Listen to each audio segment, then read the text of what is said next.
Hi అండి. Welcome back another vlog అనమాట. So, ఇక్కడ వచ్చేసి నేను పర్పుల్ వాళ్ళ ప్రొడక్ట్స్ అయితే తెప్పించేసానండి. ఈ మధ్య చాలా ప్రొడక్ట్స్ వస్తున్నాయి. సో, ఇప్పుడు మనకి పెళ్ళిళ్ళ సీజన్ వచ్చేసింది కాబట్టి ఖచ్చితంగా మేకప్స్ వేసుకుంటాం కాబట్టి ఏవో ప్రొడక్ట్స్ కాకుండా నేను చూపించే ఇప్పుడు ఈ ప్రొడక్ట్స్ మీరు కనుక యూస్ చేశారంటే మీ స్కిన్ అనేది చాలా గ్లోయిగా ఉంటుంది. మేకప్ కూడా లాంగ్ టైం ఉంటుందన్నమాట.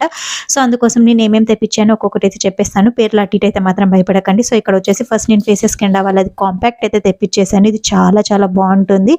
ఈ తర్వాత వచ్చేసి నేను ఒకటి సీరం తెప్పించానండి పిలిగ్రిమ్ వాళ్ళది. ఇది చాలా యూజ్ అవుతుంది. మీరు ఒకసారి ట్రై చేయండి. అలాగే ఇది వచ్చేసి లాయరల్ వాళ్ళది కవర్స్ రూట్స్ ఒకటి తెప్పించేసాను. ఎందుకంటే వైట్ హెయిర్ ఉన్న ప్రతిసారి కవర్ వేసుకోం కదా, అందుకనేసి. ఇది వచ్చేసి స్ట్రోక్ క్రీమ్ ఒకటి తెప్పించానండి. ఇది చాలా బాగుంటుంది. అలాగే 3-in-1 ఎన్బేబై వాళ్ళది 3-in-1 సీరం ఒకటి తెప్పించాను. అండ్ అలాగే మేకప్ వేసుకున్నాక మేకప్ రిమూవల్ కావాలి కదా, దానికి ఒక మేకప్ రిమూవల్ తెప్పించాను. అలాగే నేను స్విస్ బ్యూటీ వాళ్ళది ఒకటి హైలైటర్ తెప్పించేసాను. అండ్ అలాగే ఫేస్ షీట్ మాస్క్ ఒకటి తెప్పించాను. అండ్ మాయిశ్చరైజర్ తెప్పించాను.